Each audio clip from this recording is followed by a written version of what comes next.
26/11 हल्ल्याचा मास्टरमाइंड तहव्वूर राणाला भारतात आणलं। तहव्वूर राणाचा ताबा एनआयएकडे। दिल्लीत एनआयएच्या मुख्यालयाबाहेर पोलिसांचा तगडा बंदोबस्त। अमेरिकन कोर्टानं अनुमती दिलेल्या कलमांनुसारच तहव्वूर राणावर खटला चालण्याची शक्यता। अमेरिकेमध्ये खटला चाललेला असताना भारतात खटला कशासाठी?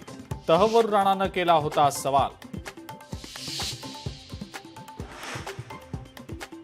तहव्वूर राणाला भारतात आणलं, मात्र पाकिस्ताननं राणापासनं हात झटकले। तहव्वूर राणाचा पाकिस्तानशी आता संबंध नाही।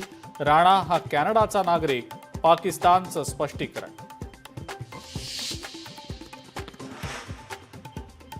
तहव्वूरला आझाद मैदान सारख्या सार्वजनिक ठिकाणी फाशी द्या।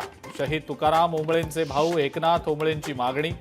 शिक्षा द्यायला कसाबसारखा उशीर करू नका, सरकारकडे व्यक्त केली अपेक्षा।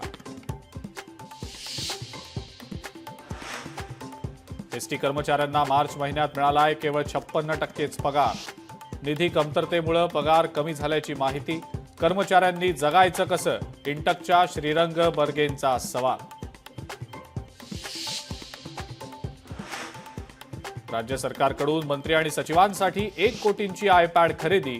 मंत्रिमंडळाच्या गोपनीय कारभारासाठी खरेदीचा निर्णय। सामान्य प्रशासन विभागाकडून GR जारी।